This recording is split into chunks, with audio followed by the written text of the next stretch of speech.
alive! It's alive! It's alive! It's alive!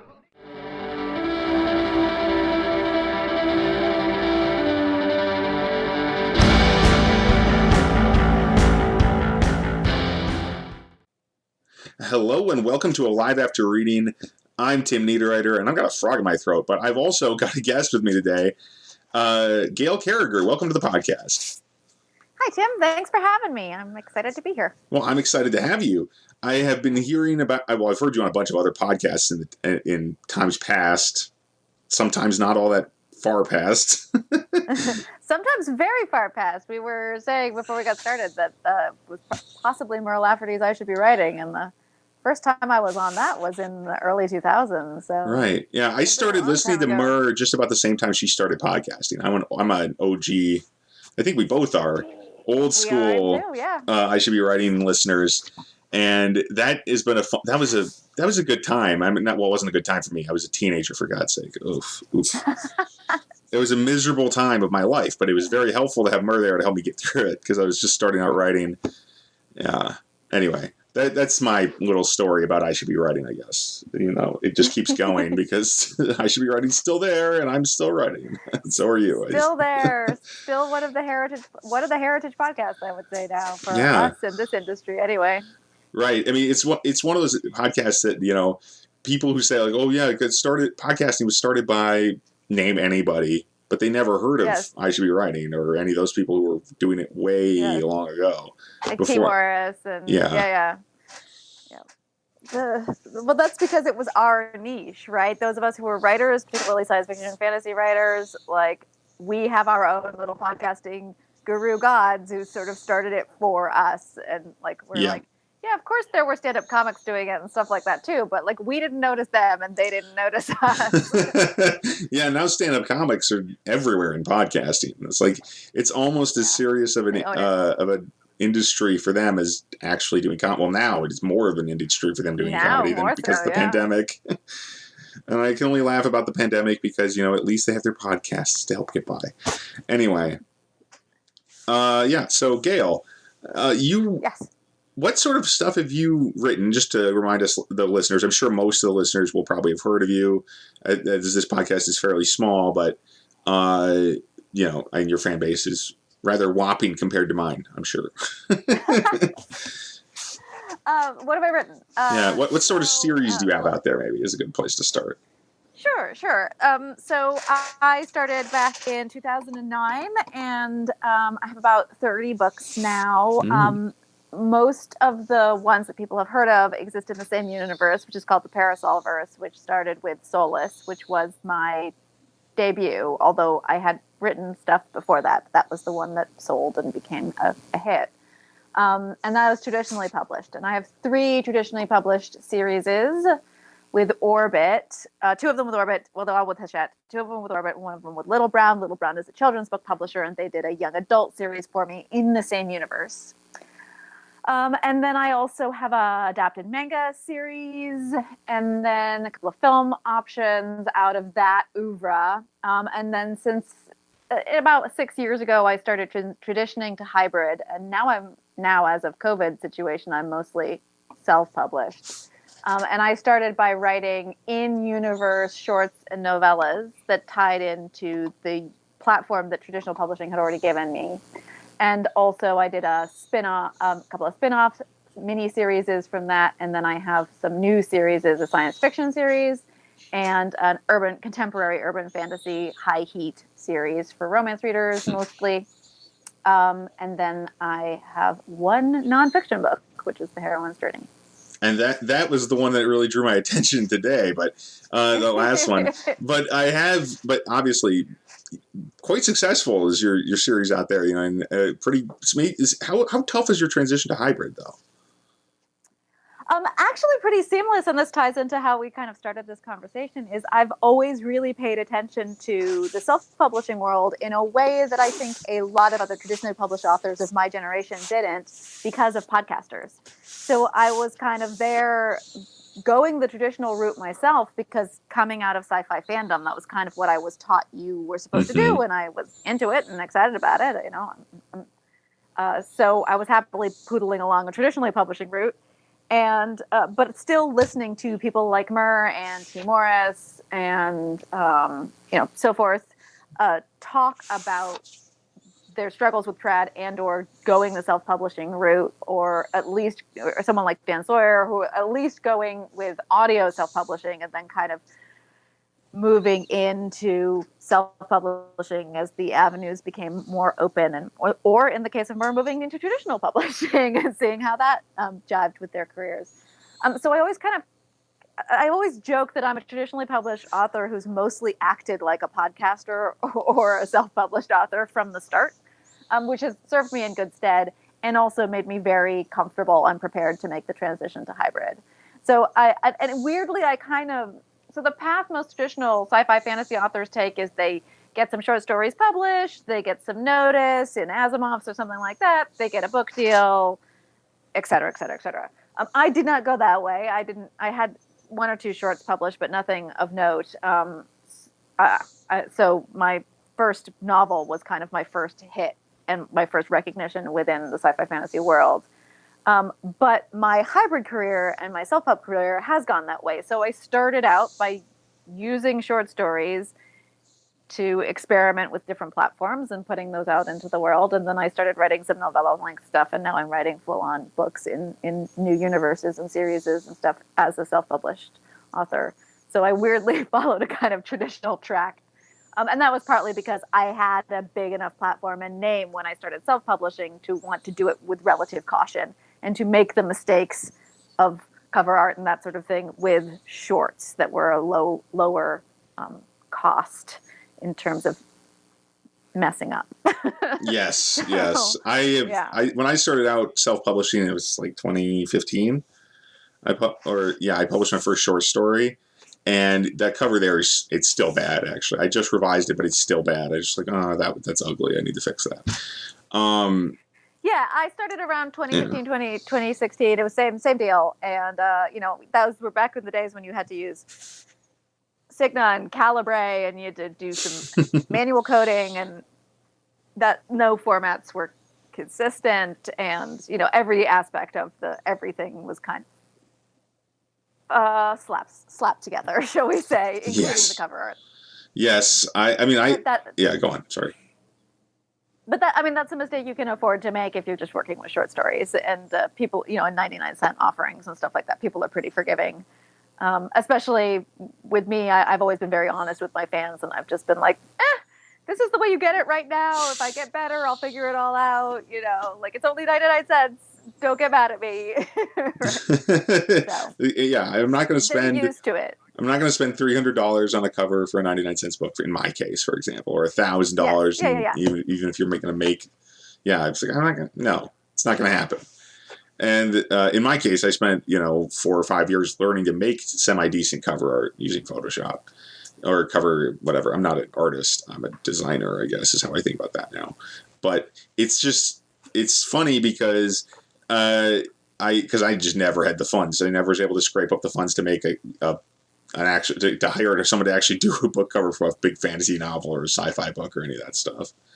So I make do with what I got. And I talk about that too with my readers, and I talk about that because, this is my income, my source of income. It is my living. So, a question I got a lot at the very beginning when I went to hybrid stuff, when I would publish something, is where's the audiobook version? And so I basically said, look, audiobooks are really expensive. I like to do these things very professionally because that's the expectation you guys have of me as my readers, because you come to me from traditionally published venues, which means I need to hire a very high quality narrator. I need to hire them work for hire because I want to own the assets that come out the other end. I don't do royalty sharing or anything like that because, again, for me, the reason to be hybrid and to be self-published is the control, because I could very well take these to, Tantric or some other production house, and they would buy the rights and do it for me. And I'm not interested in that. So royalty share is not something I'm interested in either. I want the control. And basically, I would say to the readers, what that means is you have to buy the digital edition. Once the digital edition earns enough, I'll give you a print edition. Once the print edition earns enough, you'll get an audio edition. So each edition has to kind of pay for the next variant. At least at the beginning when I was starting out, I was pretty strict about that. And so, the digital edition is only like $3.99 or something. So, even if you don't read digital, just buy it. There's a bigger chance that you're going to get the print or you're going to get the audio. And now I kind of know, now after, a dozen or so books that are all self-published, I kind of know what the potential is for each book. And so I can get things rolling much faster. And pretty much every novella length or longer that I do gets all 3 editions. But all the readers are now also trained to not expect it all at once, the way they did originally with Trad. Now with me, they're like, okay, we know eventually whatever it is will end up in print, and eventually whatever it is will end up in audio. We just have to have a little patience for that. And if we really want to consume it immediately, then we're going to have to just do it digitally. And they're pretty good about it. And they're pretty kind of flexible, which I really appreciate. And I have a handful of really loyal readers who will buy in multiple different formats from me, which is fantastic.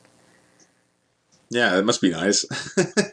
I mean, I don't have a lot of audiobooks or anything, but well, audio has always done really well for me. I got really good readers from my publishing houses, and that meant that they sold really well in audio initially, which meant I had, again, an existing base of audiobook listeners who are prepared and, who are part of that ecosystem. And unfortunately, I've kind of trained them all up to sort of know that they have to wait a bit. Audio just takes, so no matter what, unless they want me to delay all the way back to a traditional schedule where I would have a finished book and then it will take a year to 2 years to get that book out, I can't coordinate it because audio just takes too long to record once I have a finished manuscript. The delay is too extensive. So. Right. No, that makes sense to me. And it's also what with Audible, there was that whole mess with Audible.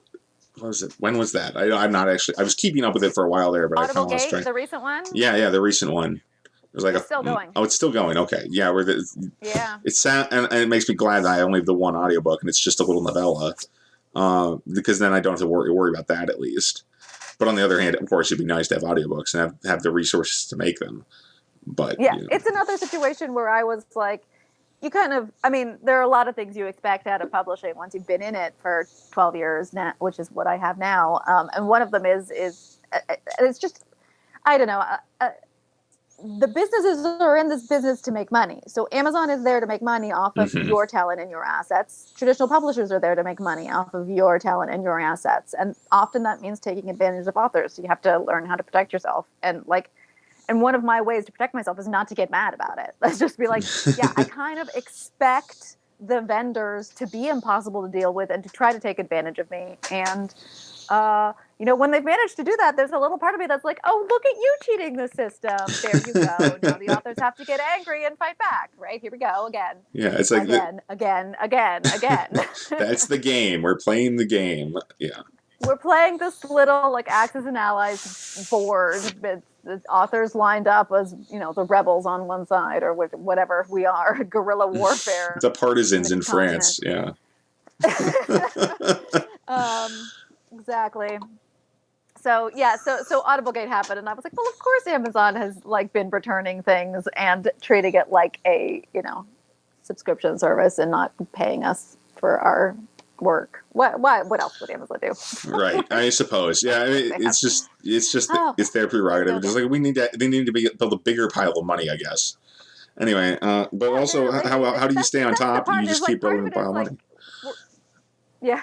We're such a small part of Amazon's income stream at this juncture that I'm like, why are you fighting? Just figure it out. I mean, they rebuild the surely your reputation matters some too, but it doesn't though. Yeah, I guess not.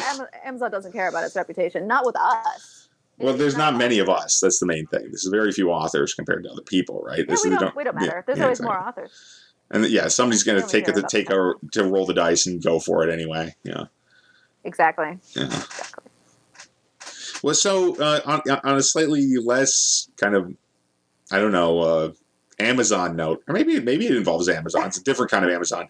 I wanted to talk about your take on the heroine's journey, your book about the heroine's journey. So Yes. I still haven't read the entire thing because I'm a bad podcaster, but also I'm a very slow reader. Sorry about so I'm that. bad at all these things. So so explain a little bit about the book to the listeners, because I thought it was fascinating. And I just, one last thing to preface this, when I started hearing about this, when you were talking about on like Dan Sawyer's podcast, The Everyday Novelist, for those who haven't heard of it here yet, obviously he's been a frequent guest on this show. But anyway, I realized, oh yeah, it's like my longest book is a heroine's journey, and then my next longest book was also a heroine's journey. Like, and these are big books. Like one was like 170,000 words long because I just didn't know when to stop. And that was maybe because I'd been used to writing, more, hero's journey kind of books up to that point. And then I'm like, oh wait, where does this end? And then eventually I found the ending, but it took a while because I was inexperienced with it. Anyway, so explain about that. Well, that's kind of part of it is the hero's journey and the heroine's journey are both kind of, I call them chassis. You could call them foundational narratives that involve, sort of sets of themes, archetypes, and tropes that we as writers of genre in particular draw on, often without even realizing we're doing it. And that's because writers of genre who have come before us have used these exact same chassis. And I'm specifically talking about the Western world. There are definitely different chassis for Eastern, African, and Polynesian mythologies, Middle Eastern. Like the different cultures have different root mythologies. As an English language reader, most of the ones I have to draw on come from the Western world. And that's where my training is in as a classicist. So there are essentially these two. There are others. The two are the ones that interest me. The one that everybody knows about is the hero's journey. Most writers of genre, and I'm talking about commercial genre fiction, so this is like adventures, mysteries, horror, science fiction, fantasy, romance, a lot of young adult literature, and so on. All of the genres that are accused of being commercial, populist, or trope-ridden, predictable. Those are a lot of things that get chucked at us. And we are all writing hero and heroine's journeys by and large, but we all know about the hero's journey, mostly because of Campbell and George Lucas. But the heroine's journey is just as common and just as popular. In fact, I make a case in this book that it's actually monetarily, market share-wise, more profitable. But people don't know about it, and they don't analyze it as much, and they don't think about it as much, and they don't talk about it. And after a while, I was just like, why? Like, why? I mean, I learned about it. Like, I got it in college. Why are we all collectively ignoring this whole alternate model that we're all using? So I started looking into why. And eventually I was like, ah. And then I wrote this book. Because part of the why is that there isn't anybody just saying, this is what it is, this is how it works, these are the core beats. There isn't a Joseph Campbell for the heroine's journey. Maureen Murdoch wrote a book on the heroine's journey, but it's a Jungian psychological analysis of it. And as most Jungian psychs do, conflates gender with biological sex, and does a whole bunch of other things crazy and that don't work for me as a narrator. If you're on a personal journey of self-discovery, then that might work for you. But I'm interested in its narrative elements and how we activate those, how we use them, how knowing them can help us overcome writer's block and figuring out things like how to end a book. Yes. You were just talking about. So if you had known you were on a heroine's journey, then you probably would have known how you needed to end that book was with a large communal gathering, like a party or a dinner or something like that. That is a real common way, or a celebration of achievement. Those are very common ways to end heroine's journeys.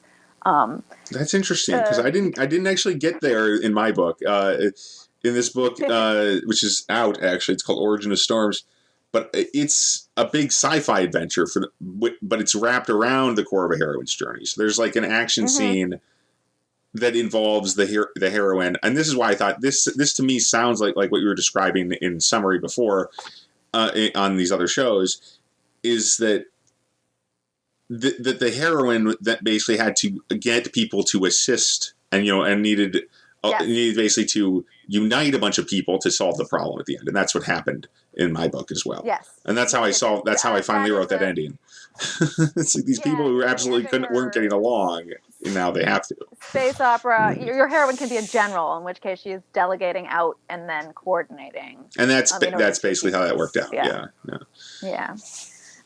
For battle sequences in particular. So yes, and that's, I mean, this brings us to what kind of the core. So what I'm interested in then is sort of primarily thematic differences between hero and heroine. So I go into both hero and heroines in this book so that I use the same syntax for description to avoid confusion. So you guys as readers understand how I interpret the hero's journey and therefore how I interpret the heroine's journey, knowing that most people come with some sort of interpretation of a hero's journey, because at least we all have the vocabulary to talk about that to some extent. So I kind of set it up. Syntax is very, like language, right? The way I define my terms is very important to me as an academic and as a writer of nonfiction. And so I go into, like, when I say theme, this is what I mean in the context of being a writer. When I say archetype, this is what I mean. When I say trope, this is what I mean. And then I go in and basically lay out the beats of the hero's journey, analyze two major pieces of pop culture with respect to the hero's journey, and then I do the beats of the heroine's journey and analyze two major pieces of pop culture to do with the heroine's journey. So I did, for heroes, I did the classic one, which is Star Wars, but I also did Wonder Woman, which is a more recent example, and it is a pitch perfect classic example of the hero's journey. Wonder Woman is a hero by archetypal definitions. Again, because gender is not relevant in this particular context. So she acts, behaves, is a hero. She goes on a hero's journey. And then I did Twilight and the Harry Potter books for a heroine. Those are both heroines' journeys. Harry Potter is a heroine. And I chose those two specifically because they were huge commercial successes, and I figured most readers would be familiar with one or both of them. So I did those, and then I do some of the core foundational myths of the heroine's journey. So the way Campbell talks about Gilgamesh, I talk about Demeter, Inanna or Ishtar, and Isis. So I use Assyrian, Greek, and Egyptian mythologies to talk about what the foundations of the core sort of beats are for the heroine's journey. And then I go into kind of some of the Gothic archetypes that have specifically influenced the heroine's journey in terms of commercialism for commercial genre fiction, because we all use Gothic tropes and archetypes when we write as sci-fi, fantasy, and mystery writers in particular, but also romance and so on and so forth. And then I talk a little bit about how the history of the patterns of what books have been written as part of this genre influence why it's so critically disenfranchised and why we have forgotten about it or don't really talk about it. And then I lay out like how the different archetypes can influence each other. So what happens when you put a hero in a heroine's journey? What happens when you put a heroine in a hero's journey? What happens when you have a heroine and a heroine together in something like a buddy cop drama or a buddy cop comedy? What happens when you have multiple point of view narratives, like in something like Game of Thrones, and so on and so forth, and how like all of these archetypes are sort of complex and involved with each other as writers.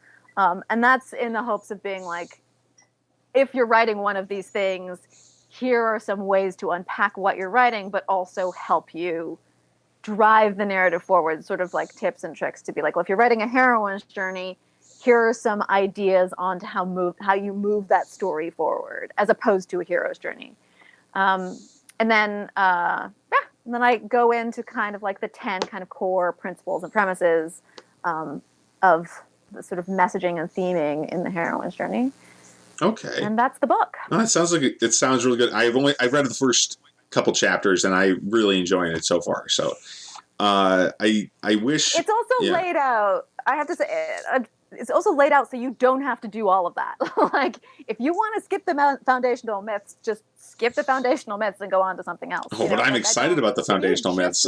I know. Like, I kind of was like, look, I'm just trying to put it all in like a cribbed version together so that when people at conventions raise their hands after I've been on a panel ranting about the heroine's journey to ask me where the book is, I actually can point someone in the direction of the book now. I was like, that's pretty much why I wrote this. It's being like, there's no book. And your sense of humor really comes through though to begin with, because I mean you get like the stub versions or whatever. You're like with pithy explanations of what each of the journeys are, which each of the archetypes was there.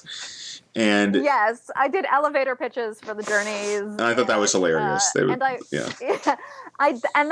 that's part of me being very cheeky. Is most comedy in genre in particular is heroine's journey. It just works better as a comedic vehicle.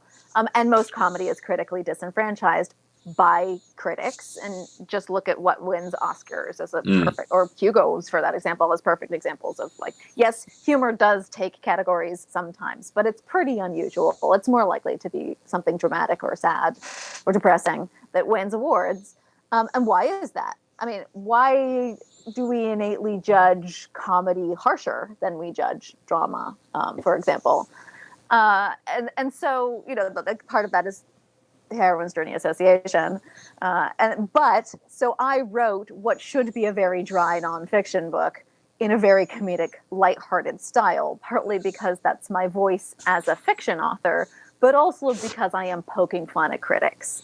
And I basically am just going to be like, would you like to critically analyze my critical? I'm going to make it really hard for you to do that because I'm going to write a heroine's journey book about the heroine's journey in the style of a heroine's journey, partly to intentionally alienate certain people, shall we say, but also just to be very meta.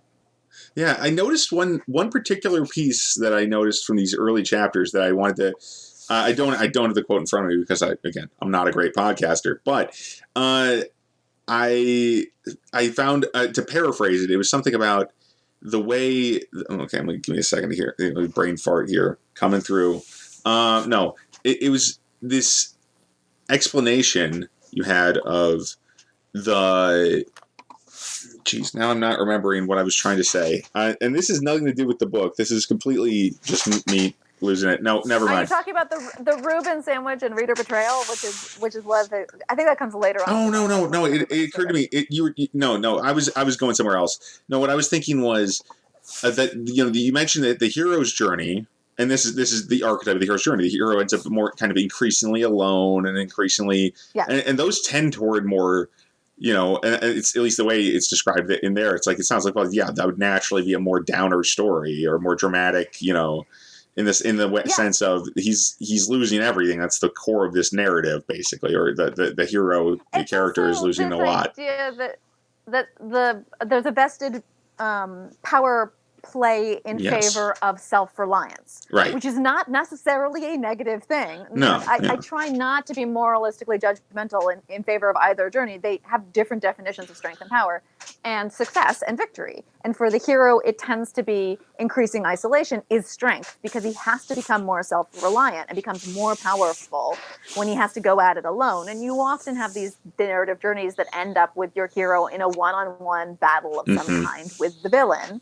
And then victory occurs when that villain is defeated. And so, that obviously, if your driver of narrative is getting to this critical point, and that's where your tension is, of course, that's all going to be part of how you write this story. No, absolutely. And I'm not trying how you write this character.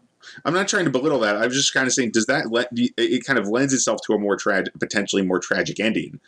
Yes. So if you as a collective culture prioritize or favor the hero's journey in terms of awards and critics and criticisms and all that sort of a thing, then you can see how tonality of ending is also going to influence what is favored critically, for example. Whereas if you have books that tend to end happily, because the definition of strength and success is networking and connection with other people, which is what the heroine's journey emphasizes, therefore a kind of successful quote-unquote heroine's journey usually ends happily in a group or as a couple or together or as a friendship, in a buddy comedy, for example.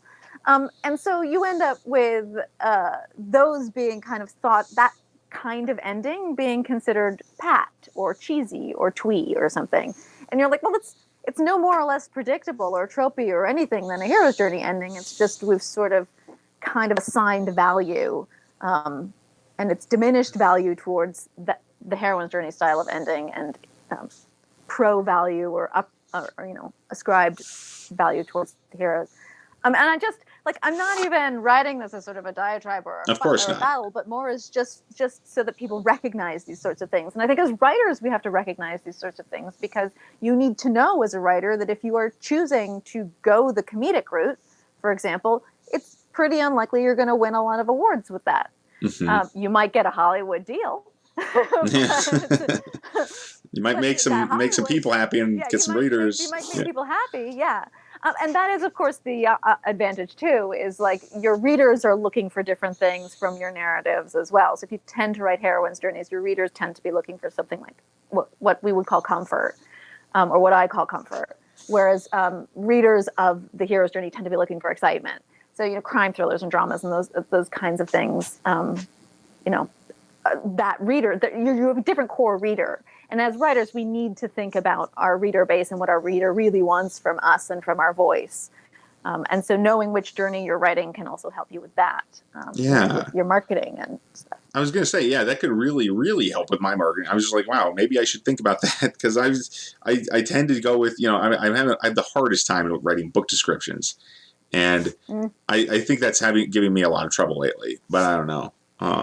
Because the book description it's tiny, and yet it's fairly important. It seems to me, anyway. It's this vital, hinge. It's this hinge that it turns on. Either it turns the reader away or lets them in. It's the pivot to purchase. Is one marketing way of saying it. The cover art draws people into physically picking up the book and/or clicking on that book to look at its page, but they will not buy it if they're not sucked in by the description. So, the cover art gets them 80% of the way there, but then it is the cover, the blurb, as we used to call it, or the cover description, or the description on digital media that is actually going to convince them to get the sample or buy the book. And I know very important. Well, that's about all the time we've got today, but thank you for being on the show. It's been very interesting. Wow. Yeah, it's a very brief podcast. I know some people think I should go longer. I don't tend to have that much time. But thanks for doing the show. In favor of shorter podcasts. And it's been great chatting with you. Tell the listeners a little bit about where they can find your works. And I can assume they're practically everywhere at this point. But especially the heroine's journey. Yeah, if you want to find the heroine's journey, it's everywhere, including on audio, although not on Audible yet, because Audible is still having problems, so it hasn't been uploaded. It's uploaded to Findaway as well, so it should be percolating out to others. But again, audio just takes forever. But you can, on my website, if you would like to own the MP3, you can buy the MP3s from me to own for your own little self and listen on whatever platform you'd like, if audio is your jam. Otherwise, the print and digital are available pretty much everywhere. And this is one of the few instances where I recommend the print, because I do come from academia. And so I formatted it with a really intuitive layout for people to skip around and make notes and do all that sort of a thing. But it also works in digital, whatever you want. Yes, and it is available everywhere, including direct from me. And you can follow me everywhere. I'm on all social media. I'm here on the podcast all the time. But I don't dole out marketing, craft, or business writing advice on my social media platforms. I am on my social media platforms for my fiction reader base. And so I talk about tea, octopi, and Victorian fashion. Yep. It's, Although I will say my website has a resources tab, and on that tab there are links to blog posts that I've written about industry stuff. So if you want insider trading information, I do have some blog posts on the subject. Well, wonderful. And I have a podcast. Oh, you do? You have a podcast now. Okay. I do. That's the first I've heard of it. That's because it is not a writing podcast, but hey, whatever. Sure. Travel podcast. My best writer friend, Piper, and I are both frequent travelers, or we were prior to 2020. And we are both women who travel alone a lot. And so we started a travel podcast that talks about travel hacks, tips, and tricks, especially if you're traveling a lot for business or for pleasure by yourself. It's called 20 Minute Delay. That is the number 20. Yeah, and we have a grand old time. So if you're planning on, and we talk about road trips, we talk about all different kinds of travel. And we've been talking. I've dropped a couple of episodes recently where we talk about books and movies that make us want to travel and where we want to go because of it. And we talk about writing retreats and stuff like that. So we do talk a little bit about the writer side of things. All right. If you are a traveler or into traveler, check it out. But it's short, like this one. It's 20 to 30 minutes. Nice. I would love to travel more, honestly. And I finally have that ability, once this pandemic clears up, hopefully. Yeah. Do it. It is my great love. I love traveling so much. All right. Well, it's because I have to wrap it up sometime. Thank you once again. And as for this it's been a lot of fun. And as for this podcast, you can find us at mentalcellularpublications.com. That's Cellular with a C, because I just needed something that was more spellable than my name. And I failed again at that. Because my name is Tim Niederreiter. You can find me at timniederreiter.com, and my books are on amazon.com. And you can find the print books for most of those pretty much anywhere you can find print-on-demand books. So thanks for listening, folks. Have a good week. Talk to you soon, and stay safe. Bye.